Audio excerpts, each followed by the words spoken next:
नमस्कार, बहस के नंबर 1 शो तार ठोके में स्वागत है आपका। मैं हूं आपके साथ अनंत त्यागी। हालांकि मुख्यमंत्री योगी आदित्यनाथ जो कहते हैं वो करते हैं और वो मीडिया की सुर्खियों में रहता है, लेकिन आज उन्होंने जो बयान दिया उसने सियासी भूचाल खड़ा कर दिया। योगी आदित्यनाथ आज गोरखपुर में थे, लेकिन बयान वाराणसी के विवादास्पद ज्ञानवापी परिसर पर दिया है। मुख्यमंत्री योगी ने कहा कि ज्ञानवापी साक्षात बाबा विश्वनाथ। उन्होंने कहा कि ज्ञानवापी का साक्षात स्वरूप बाबा विश्वनाथ। आपको याद होगा कि ज्ञानवापी मंदिर है या मस्जिद, इसको लेकर कोर्ट में मुकदमा चल रहा है, लेकिन कोर्ट के फैसले से पहले सीएम योगी के बयान ने ज्ञानवापी पर एक नई बहस को नए सिरे से शुरू कर दिया है। योगी के इस बयान पर मुस्लिम धर्मगुरुओं और मौलाना मोर्चा खोल चुके हैं, तो संत समाज ने बयान का स्वागत किया। अब सवाल उठ रहे हैं कि क्या अयोध्या के बाद ज्ञानवापी की तैयारी है? क्या हिंदुत्व की छतरी के तले बीजेपी जाति के मुद्दे को गौण करने की तैयारी में?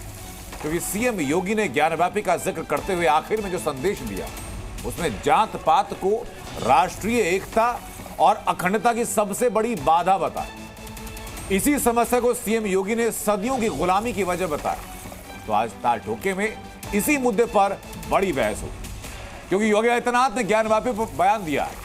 क्योंकि योगी आदित्यनाथ ने ज्ञानवापी को कहा साक्षात विश्वनाथ, क्योंकि योगी के बयान पर मुस्लिम धर्मगुरु ने विरोध दर्ज करा है, क्योंकि हिंदू धर्मगुरु ने योगी के बयान का स्वागत किया है, क्योंकि ज्ञानवापी का मामला कोर्ट में है, लेकिन योगी आदित्यनाथ के बयान से पूरा माहौल फिर गर्मा गया। तो ठोकेंगे इन सारे मुद्दों पर ताल, लेकिन पहले एक छोटी सी रिपोर्ट।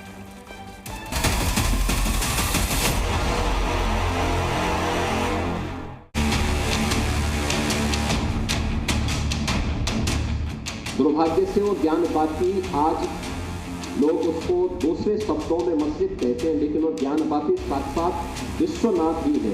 जो मामला कोर्ट में है, विचाराधीन है, उस पर किसी तरह का कमेंट करना, किसी तरह की टिप्पणी करना एक मुख्यमंत्री को शोभा नहीं देता है। काशी विश्वनाथ मंदिर जो आदि विश्वेश्वर मंदिर आदिकाल से चला आ रहा था, वो मंदिर है और उसको ज्ञानवापी मस्जिद कहना बेईमानी है। हर आदमी का अपना नजरिया है, उनकी अपनी आस्था है, वो उसको समझते हैं, लेकिन जहाँ पे मस्जिद है उसको हम लोग मस्जिद मानते हैं। जो सत्य है, सत्यता पर आधारित है। मैं योगी जी की बात का समर्थन करता हूं, पर जो वास्तविकता है वो मुस्लिम समाज के लोगों को भी स्वीकार करनी चाहिए। एक हठधर्मिता को छोड़ना चाहिए। जो चाहेंगे वो कर ले। तो अदालत का तो बस एक बहाना है कि अदालत का फैसला आएगा और अदालत के हम फैसले को मानेंगे। भाई जो योगी चाह रहे हैं वो हो रहा है बस। काशी विश्वनाथ और मथुरा का केशव राय मंदिर है, ये मुसलमानों को खुद आगे बढ़कर अपने हिंदू भाइयों को देना चाहिए, क्योंकि लाखों मस्जिदें ऑलरेडी हैं। उस लोक के अंदर वो काशी विश्वनाथ है, वो ज्ञानवापी कुंड है, ज्ञानवापी मंदिर है, उसको सब लोग जानते हैं। ज्ञानवापी एक सच है, राम मंदिर एक सच है, मथुरा का मंदिर एक सच है, और सच कभी भी झुटलाया नहीं जा सकता। मुझे लगता है संवैधानिक पोस्ट पे बैठ कर के अगर कोई व्यक्ति इस तरीके की बात कर रहा है तो खुद स्वयं सुप्रीम कोर्ट को संज्ञान लेना चाहिए। तो क्या शब्दों में हम बटा करेंगे? हिंदू और मुसलमान को बांट करके देखेंगे? शब्द भी किसी के लिए खास हुआ करते हैं क्या? वो समय जल्दी आएगा कि जबकि अयोध्या की तरह काशी में भी भव्य मंदिर भोलेनाथ का बनेगा, और जो आज का अवैध ढांचा है वो उस जगह से हटेगा।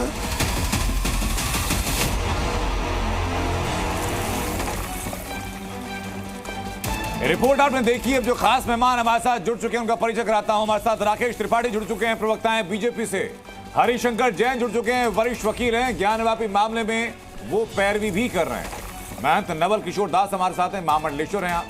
दानिश कुरैशी हमारे साथ जुड़ चुके हैं, नेता हैं AIMIM से। रशीद शरीफ हमारे साथ हैं, अध्यक्ष हैं SIMLPB से। और जुनैद हारिस साहब हमारे साथ हैं, इस्लामिक स्कॉलर। बहुत स्वागत आप सभी लोगों का। शुरुआत जुनैद हारिस मैं आप ही से करना चाहूंगा। योगी आदित्यनाथ के बयान पर जुनैद हारिस क्या कहते हैं? बयान सही है या आपत्ति? मैं इसे बहुत अफसोसनाक मानता हूं कि एक मुख्यमंत्री जो इतना संवैधानिक ओहदा है वहाँ पर रहते हुए जो चीज़ कोर्ट में है उस सिलसिले में इस तरह के गैर जिम्मेदाराना बयान दें। जहाँ तक ज्ञानवापी शब्द का संबंध है, ये बिल्कुल क्लियर है कि मस्जिदों के नाम जो हुआ करते हैं वो मोहल्लों के नाम पर भी होते हैं। अब जाहिर सी बात है कि ज्ञानवापी, ज्ञान का कुआं, ये मोहल्ले का नाम, और उसके लिए नाम अलग से। मैं उस मस्जिद में नमाज़ पढ़ चुका हूँ, मैं पहले जाया भी करता था, मैं बनारस से मेरी पढ़ाई है, आलमगीरी मस्जिद उसका नाम है। तो अब इसकी आधार पर इस तरह की चीज़ों को बेस बनाकर मुख्यमंत्री जैसा व्यक्ति ये ऐसी बातें करे, ये सिर्फ हम पतन कह सकते हैं अपनी सियासत का, और इसके अलावा हम कुछ नहीं कह सकते। ठीक है दानिश कुरैशी, सवाल यह है कि मुख्यमंत्री एक धर्म विशेष को मानते हैं और उस धर्म के अनुयायी होने के नाते अगर वो ये कहते हैं तो क्या इसमें संवैधानिक बाध्यताएं नजर आती हैं आपको? गलत, बिल्कुल गलत। तो मुख्यमंत्री किसी धर्म विशेष को मान ही नहीं सकता।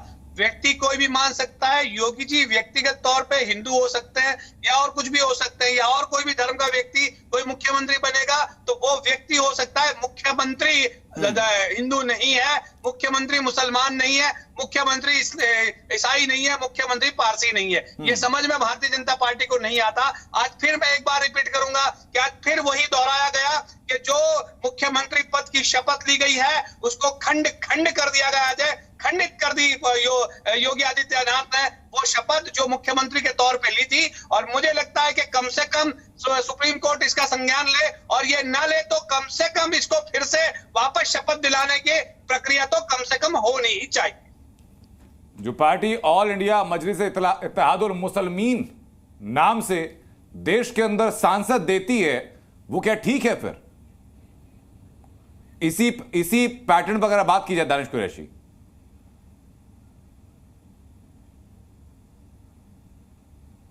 दानिश कुरैशी आवाज आ रही है आप तक मेरी? जी जी बताइए क्या कहा आपने? जिस पार्टी के आखिर में सिर्फ मुसलमान की बातें की जाती हूं उसी पार्टी से सांसद चुनकर आ रहे हैं, तो क्या उस पार्टी पर सांसद चुना जाना ये लोकतंत्र में हिस्सा भी लेना सही नजर आता है? फिर बिल्कुल मेरी बात सुनिए। ऑल इंडिया मजलिस इत्तेहादुल मुस्लिमीन उसमें रजिस्टर है इलेक्शन कमीशन में। नहीं, मैं इस बात से इनकार नहीं कर रहा हूं कि इलेक्शन कमीशन के पास रजिस्टर नहीं है। मैं तो इस बात को पूछ रहा हूं सर कि जिस पार्टी में सिर्फ मुसलमानों की अगर बात की जाती हो उस पर आप सांसद बनकर के आ जाते हैं, तो क्या फिर बेईमानी नहीं है? वो उसी तथ्य से जो तथ्य आपने योगी आदित्यनाथ या मुख्यमंत्री पद को लेकर दिया। कहां से, सुनिए कहां से बेईमानी है? इस देश में हिंदू महासभा भी तो है, इस देश में शिवसेना भी तो है, नहीं है वो? फिर क्या कहेंगे आप? हिंदू महासभा शिवसेना के लोग हमारे साथ होते, मैं सवाल उनसे पूछता। मेरे साथ तो फिलहाल दानिश कुरैशी है AIMIM से। तो इसीलिए मैं कह रहा हूं आपको AIMIM की फुल फॉर्म और मतलब क्या है सर? लोगों को जरा बता दीजिए, लोगों की ज्ञान वृद्धि भी हो जाएगी। इंडिया मजलिस इत्तेहादुल मुस्लिमीन, इसका हिंदी अर्थ क्या हुआ सर? सारे आलम में सारा आलम जो है वो खुदा का है। मैं कह रहा हूं सर इसका हिंदी तर्जुमा क्या हुआ इसका? आप नहीं मानते तो हम क्या कर सकते? दानिश कुरैशी इसका हिंदी तर्जुमा क्या हुआ? ऑल इंडिया मजलिस इत्तेहादुल मुस्लिमीन, इसका हिंदी तर्जुमा क्या हुआ इसका? हाँ, अरे अब इससे ज्यादा तर्जुमा क्या बताऊं? उसका नाम ही है कि कुल हिंद मजलिस इत्तेहाद उल मुस्लिमीन। अब इससे ज्यादा मैं आपको हिंदी क्या समझाऊं? इसमें तो सर मुझे उर्दू के या फारसी के शब्द नजर आ रहे हरी साहब जी। AIMIM की जो हिंदी तर्जुमा की बात कर रहे हैं, हिंदी में इसका मतलब हो सकता है कि नहीं हो सकता? नहीं, मुझे ये बताइए उर्दू पे पाबंदी है क्या देश? बिल्कुल नहीं है सर, मैं किसी भाषा पे पाबंदी की बात ही नहीं करता। मैं तो खाली ये स्पष्टीकरण कर रहा हूं सर, उर्दू या फारसी की जबान को, उर्दू या फारसी जबान को ना समझने वाले भी दर्शक हमारे हैं, उनके लिए आसान हो जाएगा। अब मैं तो नहीं समझा पा मैं किसी भाषा की बातें नहीं कर रहा। मतलब आप ये नहीं कहेंगे कि योगी ने जो हलफनामे पे जो कहा था सर उसका सही कहने वाला है, गलत कहने वाला मैं नहीं हूं। पैनल में बाकी लोग हैं, वो बताएंगे सही है गलत है। आपने एक परिपाटी कायम की कि अगर कोई भी व्यक्ति किसी संवैधानिक पद पर है वो धर्म की बात नहीं कर सकता, तो मैंने उसी परिपाटी पर मैंने असदुद्दीन ओवैसी के बारे में सवाल पूछ लिया। तो मैं वही तो कह रहा हूं कि असदुद्दीन, तो दोनों के स्टैंडर्ड अलग अलग नहीं हो सकते ना सर। अगर आदर्श आपको उत्तर प्रदेश के मुख्यमंत्री के लिए नजर आता है तो आदर्श आपको सांसद के लिए भी नजर आना चाहिए। बिल्कुल, लेकिन उन्होंने जो ओथ ली है वो मेंबर ऑफ पार्लियामेंट व्यक्तिगत तौर पे ली है। अरे सर संविधान की ओथ ली है कि नहीं है? नहीं, वो संवैधानिक पद है कि नहीं है? कोशिश कर रहे हैं। अनंत आप चीजों को मिक्स कर रहे हैं। सुनिए, मैंने आपको साफ तौर पे कहा, आप ये कहना चाहते हैं कि उसका जो रजिस्ट्रेशन है वो गैर कानूनी है? बिल्कुल नहीं कहना चाहता सर, मैं इलेक्शन कमीशन गलत कह रहा है। मैं ये बिल्कुल नहीं कहना चाहता कि जो मुख्यमंत्री की शपथ है, उस शपथ के अंदर में जो अल्फाज हैं कि देश की एकता, प्रदेश की एकता और अखंडता। ठीक है सर, मैं लौट आऊंगा आपके पास। हरिशंकर जैन जी, मैं आपसे जानना चाहूंगा कि योगी आदित्यनाथ आज कहते हैं कि भाई जो ज्ञानवापी है, कुछ लोग उसको कुछ और कहते हैं, लेकिन मेरे लिए तो बाबा विश्वनाथ वही हैं। इस बात में आपको ऐतराज नजर आता है कुछ? क्या टिप्पणी है? दानिश कुरैशी और जुनैद हारिस कह रहे हैं कि भाई ये बड़े निचले दर्जे की बात है, मुख्यमंत्री को ऐसी बातें नहीं करनी चाहिए। देखिए, योगी आदित्यनाथ जी ने जो बात कही है स्वागत योग्य है, और एकदम जो सही बात थी, इतिहास की सच्चाई, वो उन्होंने बताई है। और मुख्यमंत्री होके उनकी ड्यूटी है कि यहाँ की जनता को सही इतिहास बताने और सही बात बताने। उन्होंने अपने कर्तव्य का पालन किया है।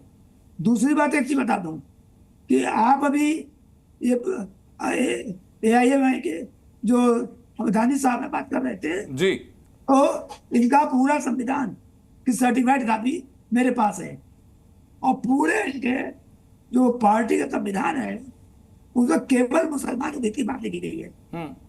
और सांसद भी शपथ लेता है, संवैधानिक पद है एक संसद, और जो शपथ लेता है संविधान के अंतर्गत शपथ लेता है। और यह विधायक, और जो विधायक शपथ लेता है, एज विधायक तभी मुख्यमंत्री हो सकता है। तो जो लाभ मुख्यमंत्री पर लागू होता है वही सांसद पर भी लागू होता है जी। बड़ी साफ बात है। बिल्कुल सर, और इसी को लेकर के हरिशंकर जैन जी, मेरा सवाल भी था दानिश कुरैशी से, मैं लौटूंगा आपके पास। हमारे साथ सर विनोद बंसल भी जुड़ चुके हैं विश्व हिंदू परिषद से। विनोद बंसल साहब, हमारे साथ 3 मेहमान ऐसे हैं, दानिश कुरैशी, राशिद शरीफ और जुनैद हारिस साहब, जो योगी आदित्यनाथ के आज के दिए बयान से सहमत नहीं है, और वो ये मानते हैं कि संवैधानिक पद के अनुरूप ये बयान नहीं हो सकता। मामला कोर्ट में है तो कोर्ट के फैसले तक ऐसे बयान नहीं होने चाहिए। देखिए, अपनी अपनी राय भिन्न हो सकती है, लेकिन ये बात सच्चाई है। इस सच्चाई से कोई नकार नहीं सकता कि भगवान विश्वेश्वर नाथ की पावन भूमि है। इस सच्चाई को कोई नकार नहीं सकता। जो काशी है वो ज्ञान की, गंगा की, और गंगा को धारण करने वाले भगवान विश्वनाथ की जो है ना पावन धरा है। इस बात से भी कोई नकार नहीं सकता कि जिसको ये तथाकथित मस्जिद कहते हैं, उसकी एक दीवार और उसके गुंबद का बड़ा हिस्सा एक मंदिर ही है। सबने देखा है, सारे टीवी चैनल्स पर लाइव चला है। भाई इसको कहाँ तक छुपाओगे? भाई झूठ का अंत कभी तो होगा ना यार। अभी ये कानून चल रहा है, अब न्यायालय में मामला चल रहा है, और झूठ पर हथौड़ा चलेगा, निश्चित रूप से चलेगा। और पूजनीय योगी जी ने जो बात कही है उससे मिर्ची उनको देखो पहुंच गए ना, देखो ये पहुंच गए, देखो ये बिलबिला गए, ये बिलबिला गए, देखो ना ये बिलबिला गए। मुझे लगता है एंकर को इंटरवीन करना पड़ेगा। अरे भगवान की तरफ आ जाओ भैया, भगवान की तरफ लौटाओ। अरे एक तहाद मुसलमीन, अरे मुसलमीन है आपकी पार्टी के नाम पे, उसको नाम को उठाइए। अगर आप सेकुलरिज्म की बात करते हो तो मुसलमीन को उठा के फेंक दीजिए, मुसलमीन को अपने नाम से हटा दीजिए। और भैया फिलिस्तीन का झंडा फहराओगे, फिलिस्तीन की जय बोलोगे, और फिर मुख्यमंत्री को कोसोगे। कम से कम आपको तो बोलने का कोई अधिकार नहीं है भाई। संसद में जाकर फिलिस्तीन का नारा लगा रहे हो आप, और जो है मुसलमानों को दानिश कुरैशी की जो वीडियो सिग्नल है सर, फिलहाल वो डाउन हो गया है। विनोद जी, मैं लौटूं आपके पास। राकेश त्रिपाठी हमारे साथ हैं, प्रवक्ता है भारतीय जनता पार्टी से। मैं आ रहा हूं विनोद जी आपके पास। मेरी बात पूरी नहीं हुई जी, अपनी बात संक्षेप में पूरी कीजिए, उसके बाद मैं चलूंगा राकेश त्रिपाठी के पास जी। हाँ, मैं देखिए एक बड़े विनम्रता के साथ ये कह रहा हूं, देखिए काशी की धरा को कौन नहीं जानता, लेकिन उसके बावजूद भी उसे छुपाने की कोशिश क्यों हो रही है भाई। और मैं कहता हूं पूजनीय योगी आदित्यनाथ जी एक मठ के प्रमुख भी हैं, महंत भी हैं, और साथ में मुख्यमंत्री भी हैं। उनको पता है काशी क्या है भाई। जो काशी को नहीं जानता, जो विदेशी गुलामी की मानसिकता से ग्रसित है, वो काशी को क्या समझेगा। पूजनीय आदि शंकराचार्य जी का जिक्र करते हुए उन्होंने साफ साफ कहा, जहां हमने अछूत को और ये जो अपने सामाजिक समरसता को बढ़ाया है, छुआछूत की मुक्ति करी है, तो वहीं दूसरी तरफ ज्ञान का अंधकार भी, तो अज्ञान का अंधकार निकल के तमस का जो चीरते हुए ये प्रकाश का भी सवाल विनोद बंसल जी सिर्फ एक है। बुनियादी सवाल विनोद बंसल जी सिर्फ एक है, और राकेश त्रिपाठी जवाब दीजिएगा इस बात को लेकर के कि अगर संवैधानिक पद पर बैठा हुआ व्यक्ति एक सबजुडिस मैटर पर कमेंट करता है, वो भी धर्म के आधार पर, तो इंपैक्ट बड़ा हो जाता है। अरे भाई कमेंट क्या करता है, सच्चाई बता रहे हैं वो तो। मैं आ रहा हूं विनोद जी आपके पास। विनोद जी मैं आ रहा हूं आपके पास, सवाल मैं राकेश जी से। आनंद जी, आज हिंदी दिवस है, तो आपके देख रहे दर्शकों को हिंदी दिवस की बहुत ढेर सारी शुभकामनाएं। और आपने अभी AIMIM के प्रवक्ता साथी को पूछा था बार बार कि इसका हिंदी अर्थ बता दीजिए, हिंदी अर्थ क्या होगा। वो हिंदी अर्थ बता नहीं रहे थे। विकिपीडिया पर जो हिंदी अर्थ दिखा रहा है ना, वो अखिल भारतीय मुस्लिम एकता संघ है। तो केवल मुसलमानों की बात करने वाले लोग अगर मुख्यमंत्री पर इस प्रकार के आरोप लगाते हैं तो वो पूछे ना कि मेंबर ऑफ पार्लियामेंट है असदुद्दीन ओवैसी और वो केवल मुसलमान पार्टी से चुन करके आते हैं, तो वो कैसे संवैधानिक हो जाता है। इसकी बहस करेंगे तो लंबा हो जाएगा, लेकिन मेरे पास ये भारत का संविधान है। इस भारत के संविधान को मैंने कई बार पढ़ा है। इस संविधान की पुस्तक में कहीं एक बार भी ये नहीं लिखा हुआ है कि राज्य का मुख्यमंत्री या देश का प्रधानमंत्री अपनी अभिव्यक्ति नहीं कर सकता है, अपने बिलीफ को प्रकट नहीं कर सकता है। मैंने देखा है कि पिछले दिनों में गणपति पूजा करने जाने पर भी कुछ लोगों के पेट में बहुत तेज से दर्द उठा था कि चीफ जस्टिस के घर पर कैसे गणपति पूजा में देश के प्रधानमंत्री शामिल हो गए, इससे देश का सेकुलर ताना बाना बिगड़ा जा रहा है। अरे प्रधानमंत्री का भी अपना व्यक्तिगत बिलीफ होता है, चीफ जस्टिस का भी अपना व्यक्तिगत बिलीफ होता है और मुख्यमंत्री का भी अपना व्यक्तिगत बिलीफ होता है। व्यक्तिगत बिलीफ के आधार पर अपनी अभिव्यक्ति करने की स्वतंत्रता भारत का यही संविधान देता है। अनुच्छेद 19(1)(a) उन पर भी एप्लीकेबल है, ठीक वैसे ही जैसे दानिश अंसारी पर है, दानिश कुरैशी पर है, ठीक वैसे ही जैसे राकेश त्रिपाठी या आनंद त्यागी को है। सबके पास अनुच्छेद 19 की वो अभिव्यक्ति की आजादी है और अभिव्यक्ति की उसी आजादी का इस्तेमाल उत्तर प्रदेश के मुख्यमंत्री योगी आदित्यनाथ जी ने किया। क्या अपने प्रशासकीय दायित्व में, क्या किसी मुख्यमंत्री के कामकाज करते समय उन्होंने किसी प्रकार का कोई आदेश पारित किया है? क्या उनके वचन से किसी प्रकार का निर्णय वहां प्रभावित हो रहा है? अगर इसका उत्तर तलाशेंगे तो इसका उत्तर नकारात्मक है। ठीक है। उत्तर प्रदेश के मुख्यमंत्री योगी आदित्यनाथ जी ने अपनी व्यक्तिगत अभिव्यक्ति में इस बात को कहा, अपने बिलीफ के आधार पर, अपनी जानकारी के आधार पर। राकेश त्रिपाठी, मैं लौटूं आपके पास। महंत नवल किशोर जी हमारे साथ हैं। अब तो बहुत सारे प्रमाण हैं। महंत जी, संत समाज कैसे देखता है इस बात को, योगी आदित्यनाथ के बयान को या बयान पर हो रही आपत्तियों को? आनंद जी, पहले तो मैं आदरणीय योगी जी के बयान की अखाड़ा परिषद की तरफ से बहुत बहुत स्वागत करता हूं। और उन्होंने यथार्थ कहा है, आंखों पर पट्टी बांधने से सूर्य अस्त नहीं हो जाता। समझे, वहां क्या है दुनिया जानती है। जहां नंदी विराजमान है, नंदी भगवान की तरफ देख रहे हैं, सबको पता है। और ज्ञान वापी नाम की या इस तरह के समान नाम की कोई मस्जिद पूरी दुनिया में कहीं है तो प्रमाण दे दें। वो ज्ञान वापी मस्जिद जिद है, वो मस्जिद नहीं है, केवल जिद है कुछ लोगों की। और कुछ लोगों को अभी तक केवल ऊपर टोपी पहन करके, रुमाल बांध करके घुटनों के ऊपर बैठने वाले मुख्यमंत्री देखे थे ना, तो कैसे पच जाएगा? इनकी परेशानी तो यही है। अभी तक मस्जिद से जो कहा जाता था, मदरसे से कहा जाता था, वो मुख्यमंत्री प्रधानमंत्री बोलते थे, इसलिए परेशानी है। योगी जी ने अपनी अभिव्यक्ति की है, उन्होंने जो यथार्थ वही कहा है, गलत क्या कहा है। मथुरा में आप जाएंगे तो मंदिर मिलेगा, बनारस में जाएंगे तो मंदिर मिलेगा, अयोध्या में मंदिर बन चुका है। हमने कहा था मथुरा काशी विश्वनाथ तीनों लोग एक साथ, तो सब प्रमाण कहा है, उन्होंने कुछ गलत नहीं कहा है। ठीक है, कोर्ट में निर्णय चल रहा है तो हिंदू की धैर्यता है। बुनियादी बात तो मान जी यही है ना, पाकिस्तान में 4000 मंदिरों को विध्वंस कर दिया गया। हम 3 मांग रहे हैं, इससे बड़ा भाईचारा क्या होगा? पर हिंदू अब बेचारा नहीं है जी। अगर नहीं, हिंदू के बेचारे होने या मुसलमान के बेचारे होने का सवाल ही नहीं है सर। इस मामले में मामला कोर्ट के विचाराधीन है। और राशिद शरीफ साहब, लोग तो ये भी पूछते हैं कि एएसआई की रिपोर्ट में जितने सबूत मिले, उन सबूतों के बाद तो मुस्लिम समाज को खुद सारी अटकलों पर विराम लगा देना चाहिए था और खुद अपना दावा पीछे ले लेना चाहिए था, तो ऐसी बहस की नौबत ही ना आती। होता तो हमका स्वागत करते उसका भाईचारा और बाबरी मस्जिद में भी मिले थे, ऐसा होना नहीं है। बाबरी मस्जिद में भी मिले थे। बाबरी मस्जिद सुप्रीम कोर्ट खुला बोल दिया कि कोई यहाँ पे मंदिर नहीं थी, वहाँ भी ऐसो आप जबरदस्ती से तमाशा करके ऐसो तोड़ दिए बाबरी मस्जिद। कौन कहता है? किस किताब में लिख दिया? अरे भैया, आज भी रखे जो सबूत निकले, सीएम साहब अभी भी सबूत रखे हैं। कोर्ट में केस वहाँ पर खुदाई में निकले थे, आज भी सबूत रखे हैं। आओ ना, कोर्ट का डर नहीं है। किसी मस्जिद में बाबरी मस्जिद में डर था, अगर आपको ज्ञान देना है, किसी मस्जिद में बना है, छोड़ किसी मस्जिद में बना की मूर्ति है तो बता दो, ज्ञान दियो सर। अष्टकमल कहीं है तो बता दो। आश्रम में ज्ञान दो जाके सीएम पद छोड़ो, वहाँ पे यूपी में हिंदू भी रहता मुसलमान भी रहता, तुम हिंदू का भी सीएम है मुसलमान का भी सीएम है। इस तरीके से तुमको बात करना नहीं चाहिए, इस तरीके से तुमको बड़े बोलना नहीं चाहिए। जब कोर्ट में केस किस तरह से बात नहीं करना चाहिए? तुम्हारे मंदिर तोड़ते रहो, घर में लोगों की काटते रहो, बहनों के 33 टुकड़े करते रहो, हम ताली बजाते रहे, हम आपके गाड़ियों में इत्र लगाते रहे, वो नहीं हो सकता, वो नहीं हो सकता। एक सेकंड महंत नवल किशोर दास जी एक एक करके बात करते हैं। राशिद शरीफ अपनी बात कर रहे हैं, महंत जी उसके बाद मैं आपके पास में आ जाऊंगा।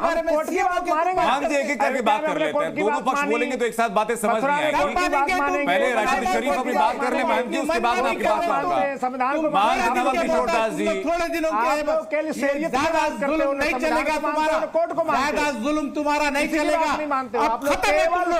तुम लोग बिल्कुल खत्म है। हम तो मानते हैं, कोर्ट को मानते हैं, कानून को मानते हैं। एक सेकंड मान जी, एक सेकंड महंत जी एक सेकंड। राशिद शरीफ साहब कौन खत्म हो रहा है सर? आपकी बात मैं सुन नहीं पाया आपकी आपसी बहस में।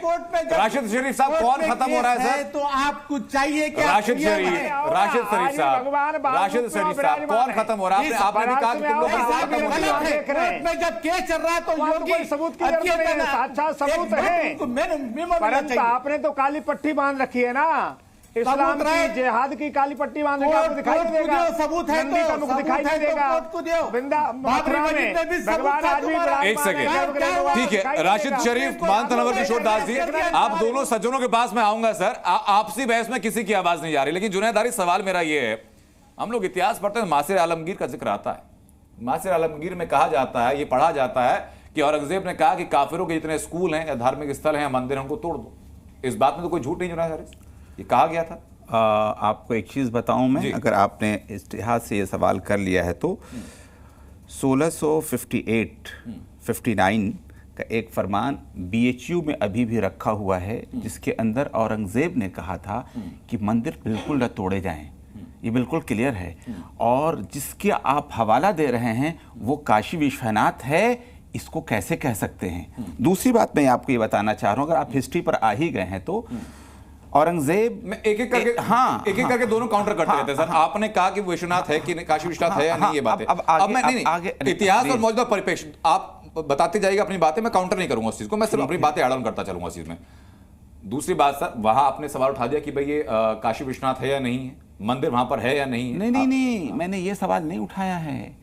मैंने ये कहा है कि 1658-59 का फरमान है जो BHU में। ये कौन बोल रहा है? पैगंबर है क्या? पैगंबर का चित्र दिखाइए। नहीं विनोद बंसल साहब, देखिए विनोद बंसल साहब ये नहीं सर, धार्मिक टिप्पणी नहीं कर सकते सर। ये कैसी बात कर रहे हैं विनोद बंसल साहब? धार्मिक टिप्पणी नहीं कर सकते सर, तर्क के आधार पर चाहे कितनी बात कीजिए सर, इस मंच पर मैं धार्मिक टिप्पणियां नहीं कर सकता सर।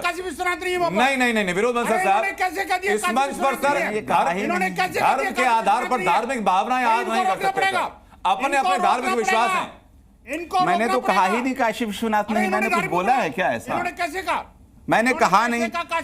आपको गलत सुनने की बीमारी है तो मैं क्या कर सकता हूँ? मैंने ऐसा कुछ नहीं कहा। उनकी बात आप जुनैद हारिस की बात पूरी होने दीजिए। विनोद बंसल जी, जुनैद हारिस की बात आप पूरी होने दीजिए, उसके बाद आपको जितना काउंटर करना होगा आप कीजिएगा, बशर्ते किसी धार्मिक भावना पर सीधा अटैक ना करें। मुझे बताइए, इन्होंने कहा कि नहीं कि काशी विश्वनाथ नहीं है? वो मना कर रहे हैं। आप इनसे पूछिए, इन्होंने बोला कि नहीं? वो मना नहीं बोला। मैं क्या बोल रहा हूं? मैं जो बोल रहा हूं, मैं आपके साथ साक्षात यहां पे मौजूद, मैं जो बोल रहा हूं उसको सुनिए गौर से, अगर क्षमता हो तो सुन लीजिए। अब आप, मैंने ये बोला है कि 1703 में औरंगजेब का इंतकाल हो गया और उसके बाद मुगल कमजोर होते चले गए। हम ये देखते हैं कि 1735 में इंदौर की महारानी अहल्याबाई होलकर ने काशी विश्वनाथ मंदिर की वहां पर स्थापना की। इतने कमजोर हो चुके थे, पुनर्स्थापना जो कह लीजिए। नहीं, दोनों में अंतर है। अच्छा ठीक है, अंतर है। पुनर्स्थापना करने की वजह इसलिए पड़ी क्योंकि मंदिर को उसके पहले तोड़ा गया। आप जो कह लें, स्थापना कर दी, जो जगह थी वहां पर कर दी, मस्जिद अपनी जगह पर बाकी रही। मैं तो कह रहा हूं कि अगर करना था, जो भी करना था वो मैं तो होते। आगे हर बात को बड़ी कर देता, मैं आपकी हर बात को बड़ी कर देता। एक सेकंड, आगे मुझे बोलने दें। अब आगे आ जाते हैं। 1829 और 30 में ग्वालियर की महारानी बेजाबाई ने ज्ञानवापी परिसर में मंडप बनवाया और महाराजा नेपाल ने नंदी जी की स्थापना की। ठीक है ना? तो ये सब कुछ होता रहा। मुगल सब लोग कमजोर हो चुके थे। अगर वो तोड़ने की बात होती तो तोड़ चुके। जुनेद हारिस, मैं थोड़ा प्रैक्टिकल बातें करता हूं, इतिहास की कक्षा नहीं लगाते हैं सर। ये देखो कहावत है सर, हाथ कंगन को आठ से क्या, पढ़े लिखे को फाट से क्या। सही बात है। हरिशंकर जैन जी मुझे बताइए, इतिहास में क्या हुआ क्या नहीं हुआ, इस बात को दता बताते हुए, एक तरफ रखते हुए, एएसआई जब वहां पर साइंटिफिक सर्वे करने गया, एएसआई को क्या क्या मिला जिसके बाद आप लोगों का विश्वास ये मजबूत हुआ कि वहां पर हिंदू मंदिर था? देखिए, हमारा विश्वास, जितनी ऐतिहासिक किताबें हैं, धार्मिक किताबें हैं, उनमें तो लिखा ही लिखा है। एएसआई सर्वे में सारी चीजें एक एक करके 8 पढ़ने की रिपोर्ट है, आज ही मैं पढ़ रहा था। सारे चित्र दिए हुए हैं, आर्टिफैक्ट दिए हुए हैं, और जो पुराने मंदिर की पश्चिमी दीवार है उस पर देवी देवताओं के चिन्ह वो दिए हुए हैं, शिलालेख मिला है, और पूरे मटेरियल, शंख, गदा, शास्त्र का निशान, एवरीथिंग, लिखे हुए श्लोक मिले हैं, और उस समय के शिलालेख मिले हैं। तो एम्पल एविडेंस है वो मंदिर था। और मंदिर, हरिशंकर जैन जी, क्या एएसआई ने अपनी रिपोर्ट में कहा है कि मस्जिद से पहले यहां मंदिर था और मंदिर के शिलाओं का इस्तेमाल मस्जिद के लिए किया गया है? जी हाँ, बिल्कुल साफ शब्दों में कहा है कि जो एग्जिस्टिंग मंदिर का स्ट्रक्चर था उस पर यह बनाया गया है, और पहले वहां मंदिर था। ठीक है, मैं आपकी बात वापस छोड़ूं, उसके बाद उससे पहले मैं 3 रिएक्शन लेना चाहूंगा, दानिश कुरैशी, राशिद शरीफ और जुनैद हारिस साहब से। दानिश कुरैशी, मैं सीधा आपसे जाना चाहूंगा, आपने कहा कि भाई मामला सब जुडिस है, इस मामले में बहस नहीं होनी चाहिए या मुख्यमंत्री जैसे कद के आदमी को बयान नहीं देना चाहिए। एएसआई की वो रिपोर्ट है जो कि कोर्ट के फैसले का आधार बनेगी। क्या किसी और ऐसी मस्जिद के बारे में दानिश कुरैशी निजी क्षमता में भी जानते हैं जहां पर मूर्तियां मिली हों, जहां शिवलिंग मिले हों, जहां फूल मिले हों, त्रिशूल मिले हों, घंटियों की आकृति मिली हो?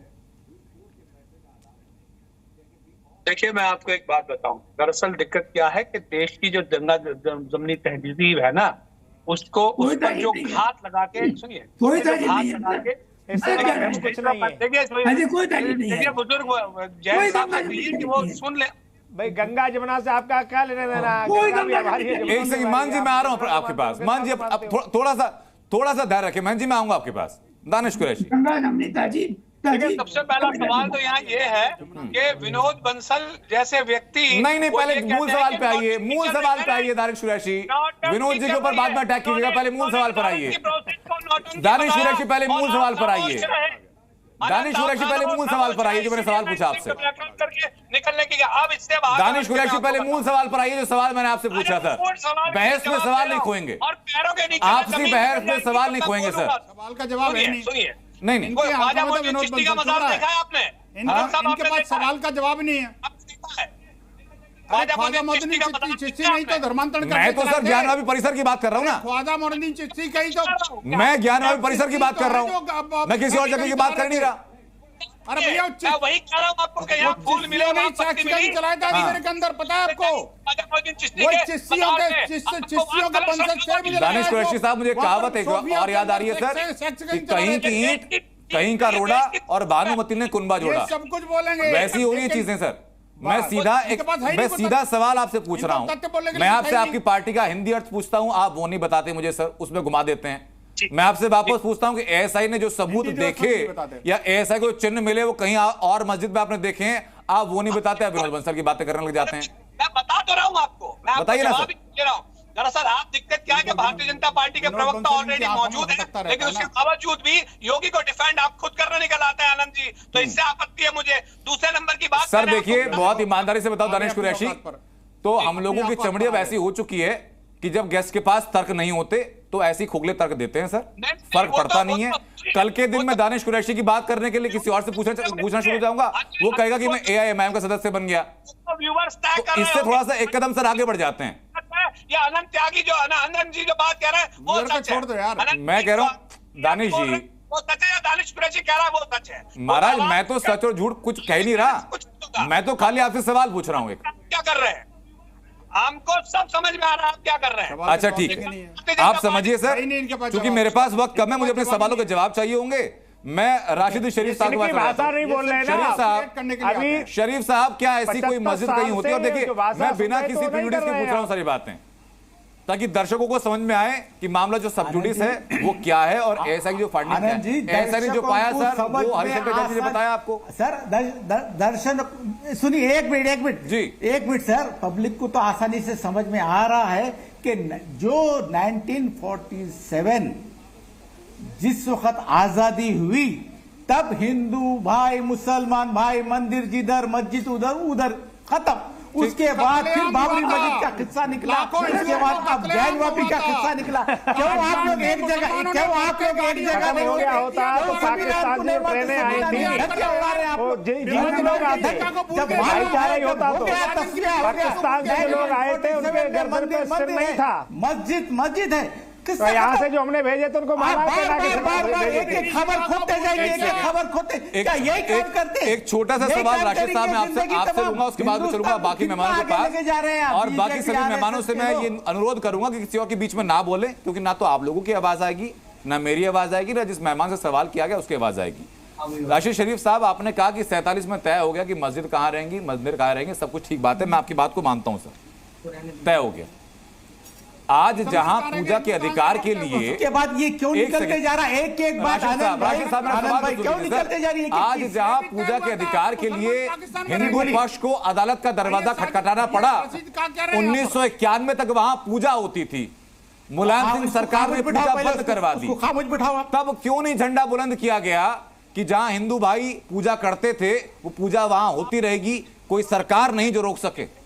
अनंत बाबरी मस्जिद में जो नमाज हो रही थी 1947। अब दानिश साहब, ये तो बात नहीं है ना सर कि मैं राशिद साहब से सवाल पूछूंगा तब आप बोलेंगे। बाबरी नाम की कोई मस्जिद अयोध्या में थी ही नहीं। ऐसा तो नहीं हो सकता ना सर, ये सवाल मैं राशिद जी से पूछूं तो दानिश कुरैशी जवाब दे, दानिश जी से पूछूं तो वो बंसल का नाम लें। इनको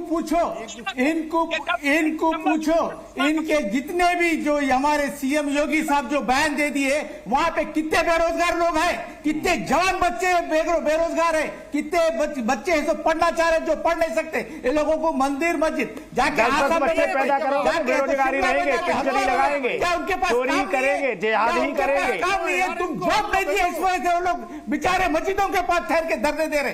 तुम जॉब नहीं दिए वो लोगों को, मस्जिदों के पास धरने दे रहे हो लोग। अगर तुम जॉब देते तो मांगेंगे ना, एक घर में 15-15 बच्चे पैदा करोगे तो आईपीएस थोड़ी बनेंगे, चोरी करेंगे, डकैती डालेंगे, गलत काम करेंगे, इस्तेमाल कर रहे हैं, लफ्ज़ याद करेंगे, खिलाफ इस्तेमाल, देश के खिलाफ इस्तेमाल कर रहे हैं। एक सेकंड राशिद शरीफ साहब, मान जी, मैं बाकी लोगों से कहना चाहूंगा कि बड़ा एम्बैरेसिंग होता है दर्शकों के लिए भी कि जो उनको हम बताते हैं कि इस बहस में हम इस बात का चर्चा करने वाले हैं, उस बात को छोड़ करके हम दुनिया जान की सारी बातें कर लेते हैं सर।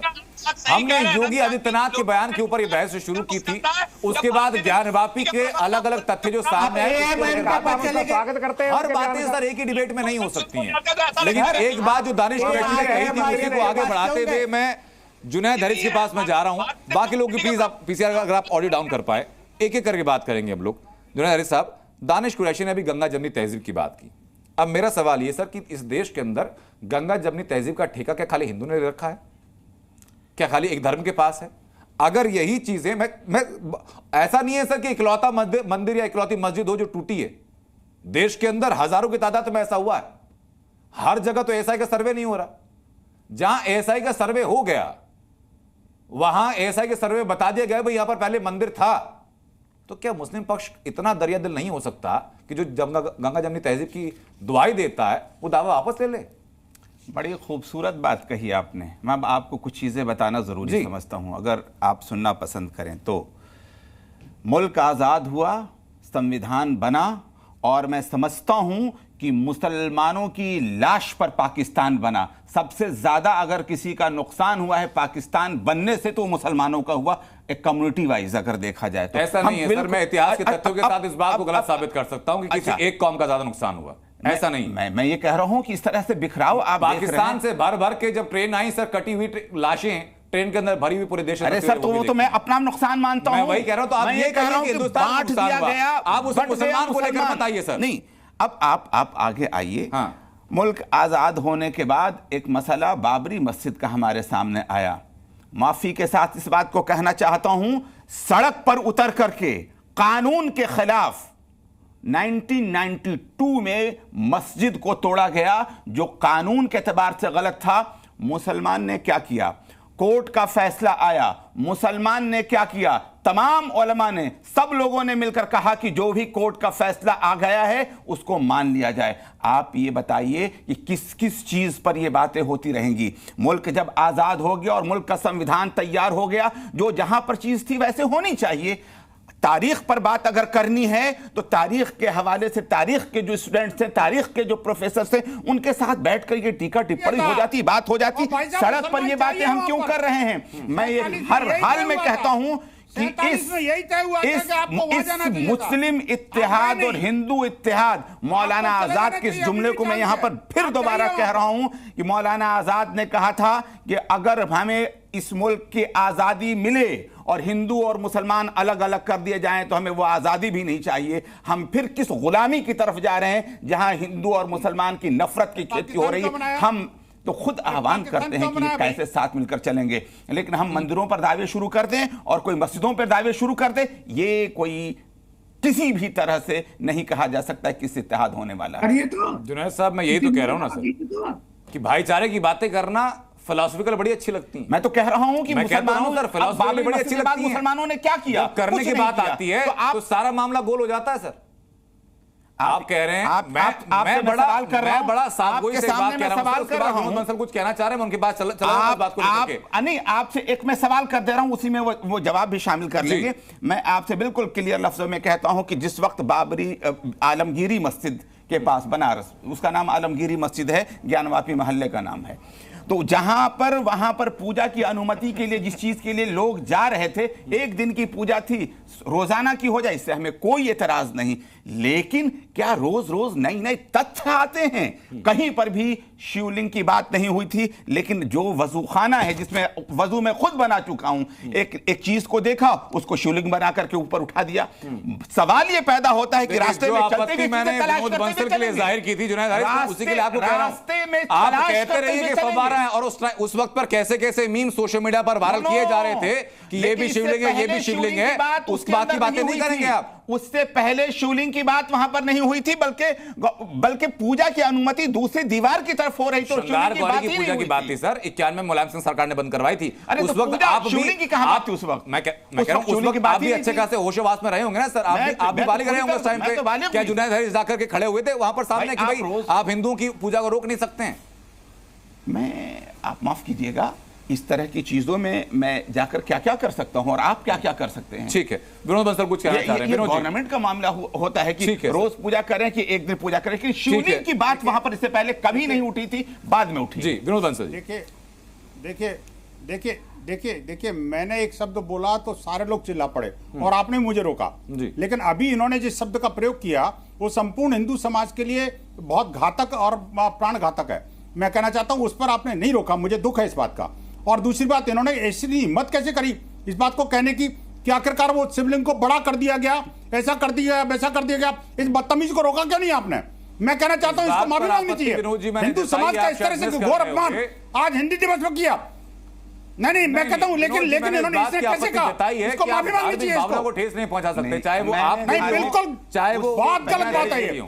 आज हिंदी दिवस पर इसने हिंदुस्तान का अपमान किया है। हिंदी दिवस पर इन्होंने हिंदुस्तान का अपमान किया है। इस व्यक्ति को अक्षम्य अपराध होगा ये।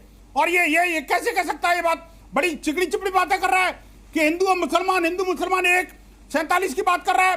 अरे भाई, भारत में क्या कर रहे हो तुम? जब 47 में विभाजन हुआ था मजहब के आधार पर, तो तुम्हें पाकिस्तान जाना चाहिए, नहीं जाना चाहिए था? आखिरकार क्या कर रहे हो यहाँ पर पाकिस्तान में रहकर या भारत में रह करके? और जिस मौलाना आजाद की बात कर रहे हो, उन्होंने क्या किया था किसको नहीं पता।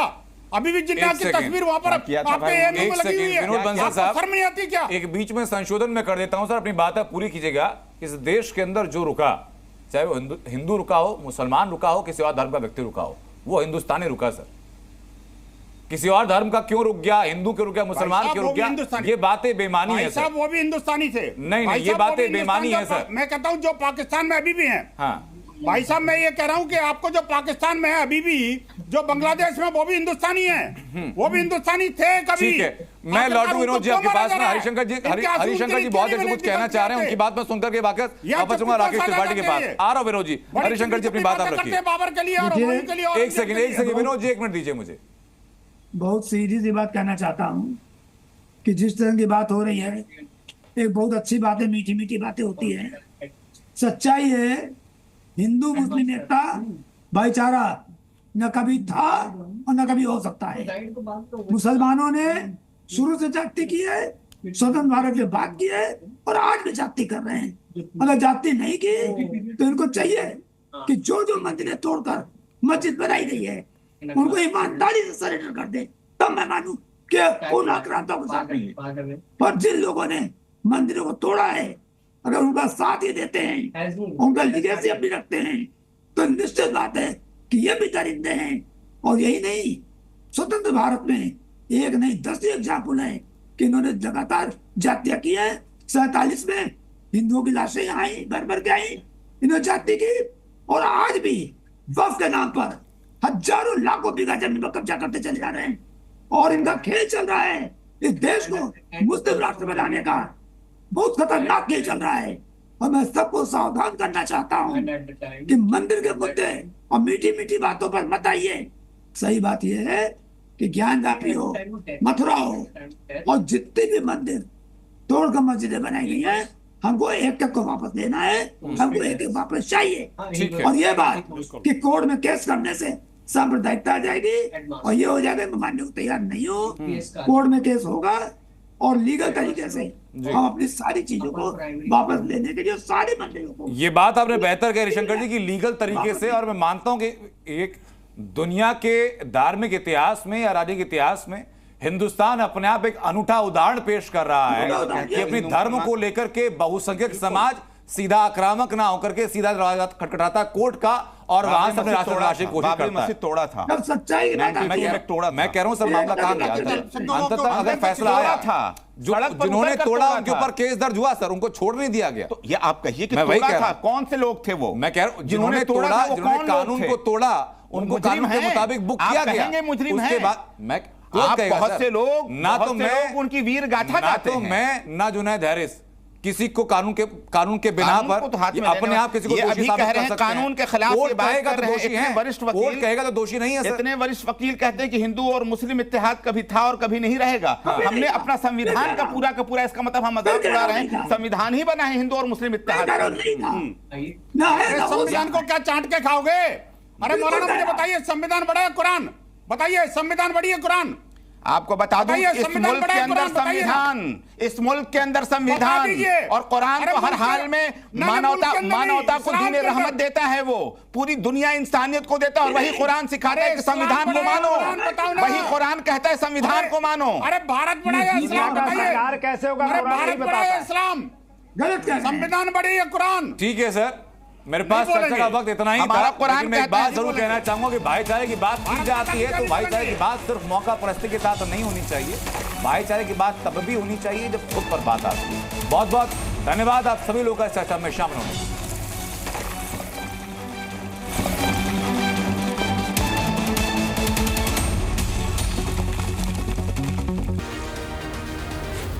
जी